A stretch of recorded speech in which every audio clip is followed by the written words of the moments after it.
everyone, it's Sharana from Payer Waits, and today I'm going to be reviewing Power Book 3, Raising Kanan, Episode 6, Level Up. I know y'all, it's been a minute, but I'm back. I caught up with this week's episode of Raising Kanan, and we had a lot to talk about because we had a really huge revelation at the end of last week's episode, or 2 weeks ago, episode with Howard about him being Kanan's dad. So I thought we were going to elaborate a little bit more on that.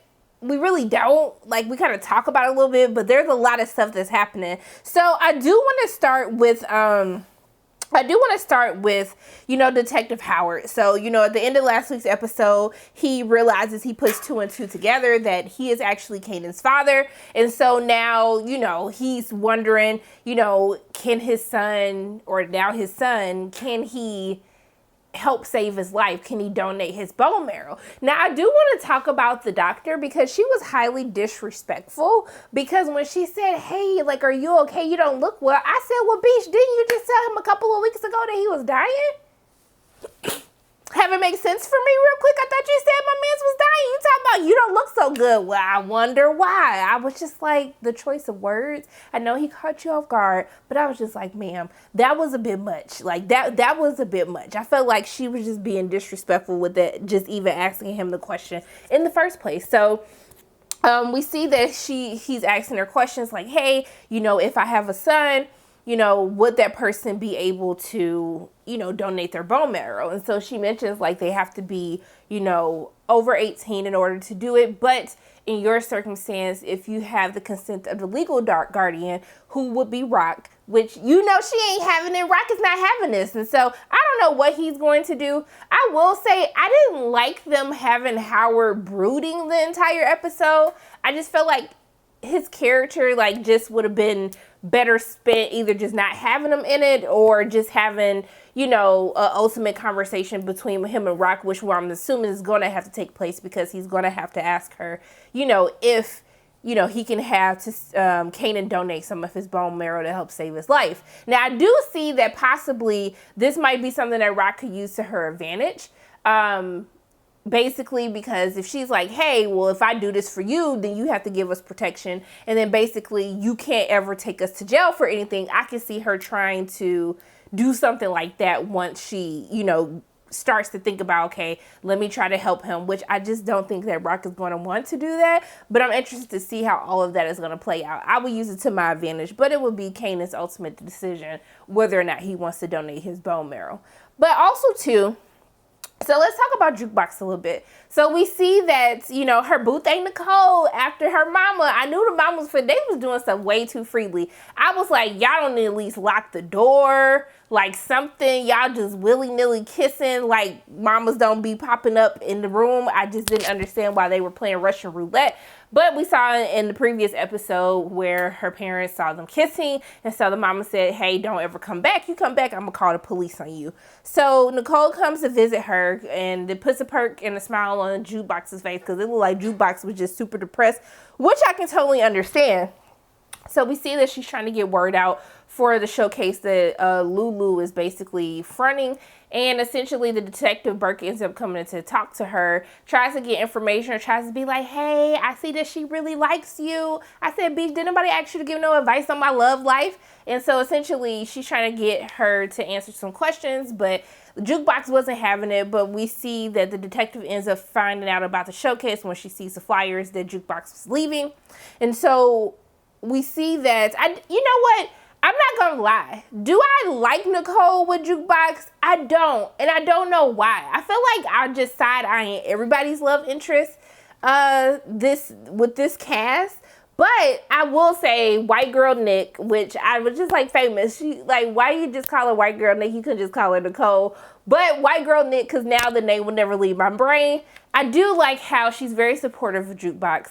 And even her coming down to where Jukebox lives to see her, encouraging her, also helping to mend the beef that was happening between Kanan and Jukebox.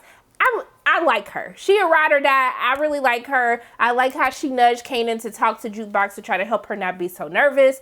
And so for right now, she on my good side. But I was so y'all just openly kissing on a bus, this is okay? I was all right, go ahead then. I mean, I guess I guess she's helping Jukebox feel more comfortable within her own skin.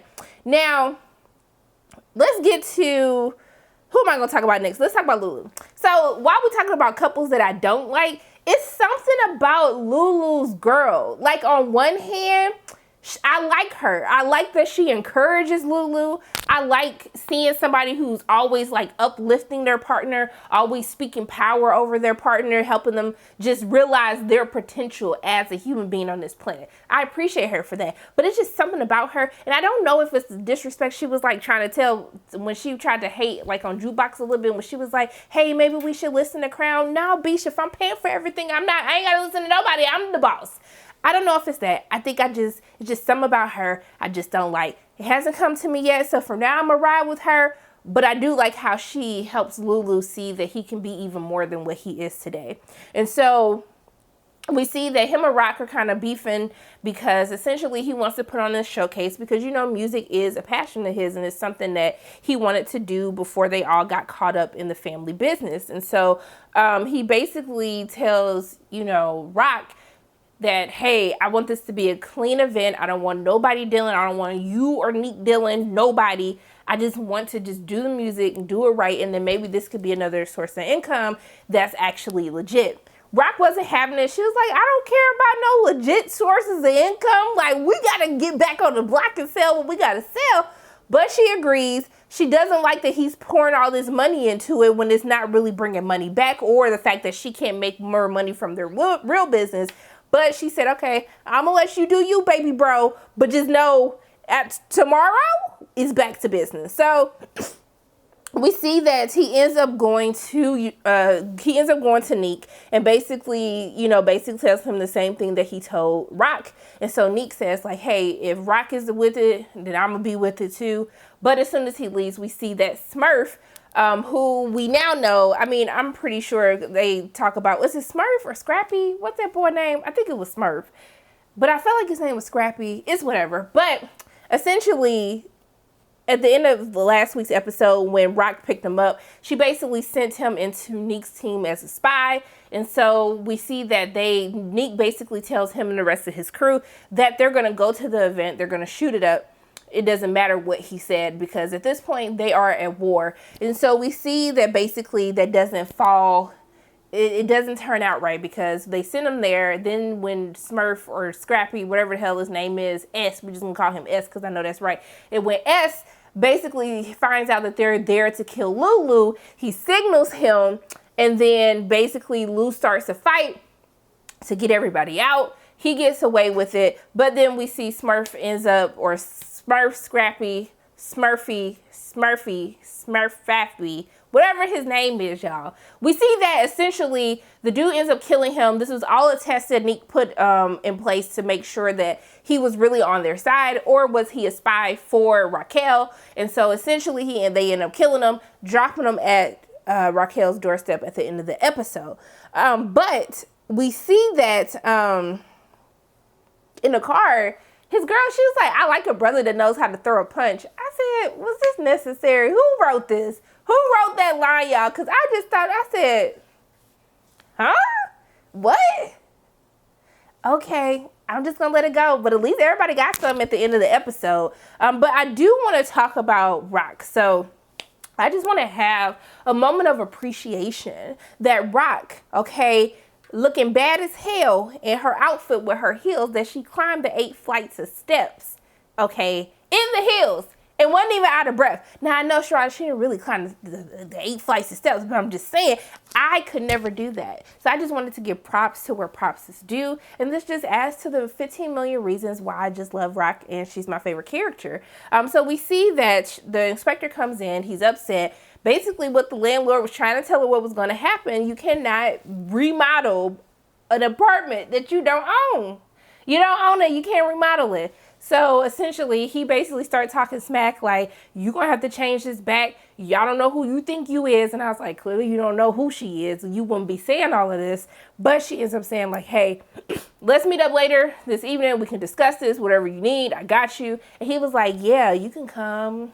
You can come along. I said, sir, you really think this woman finna sleep with you? Like, you think just because she said, I'm a single mother with a son trying to take care of them, you really think that she finna sleep with you? Like, sir, stop it. So essentially, we see that Rock basically calls Kanan out and says, I know that you got caught up by the cops, but why did you not say anything to me? And then she finds out that Symphony was the one who ended up picking him up, which this puts her and Symphony in some bad water.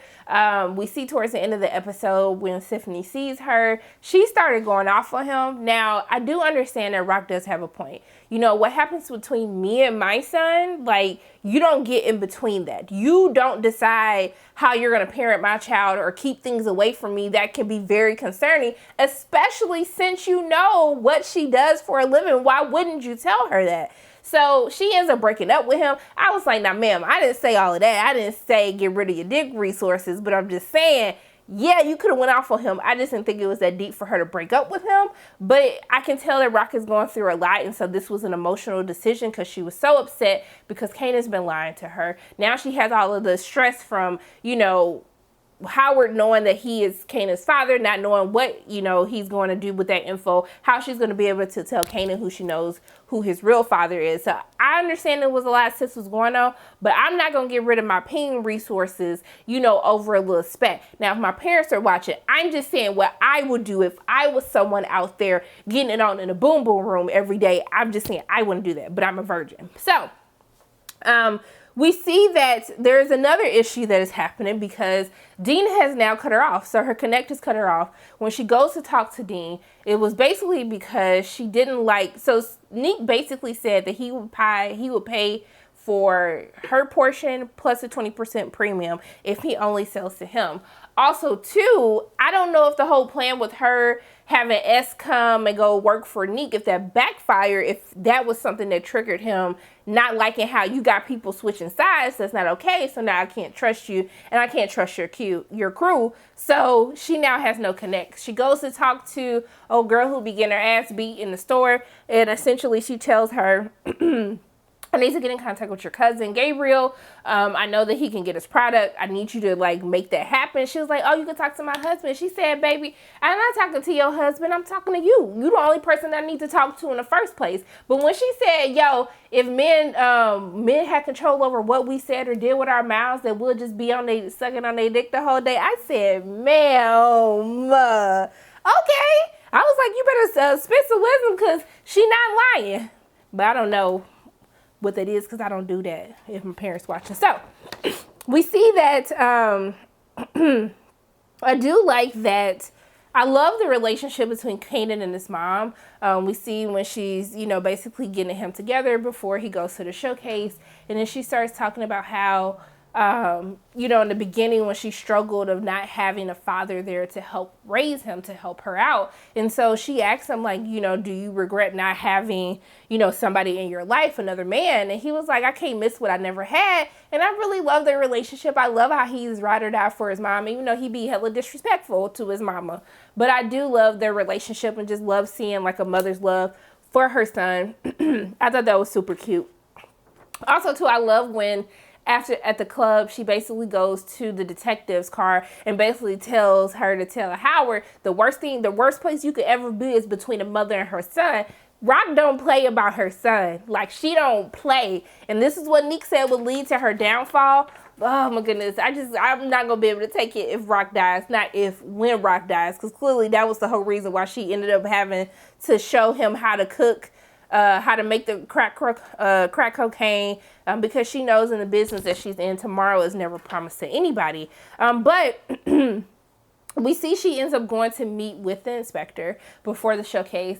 And old dude really tried to, like, rough her up after he asked about her and still didn't care. He was really finna try to rape her. And I was like, sir. So she hit that man with that sledgehammer and she called Marvin, and Marvin gonna show up like, hey, are you okay? I said, well, obviously she okay. This man sitting up here bleeding on the ground and tied up. Clearly she okay, sir. Just do what you need to do. So then Marvin's sitting up here venting about all the stuff that he going through while he's sitting up here burying this man alive until he decides to kill the man, put 2 staples in his head, and basically he's dead. But I can't appreciate a man that's handy around the house. The fact that he was able, you know, he had the insulation going when he put the, what does you call it, the drywall up. I was like, okay, Marvin, look at him knowing he a little handyman on the side too.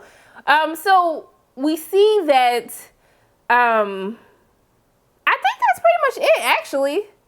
I think I covered everything that was happening. Everybody basically got them some. The only issue I have with Kanan this episode is, so everyone was telling you that Davina's a rat, and you didn't even ask her about it. You just went to her house like, all I could do was think about you when I was at the showcase, girl. You my rib, girl.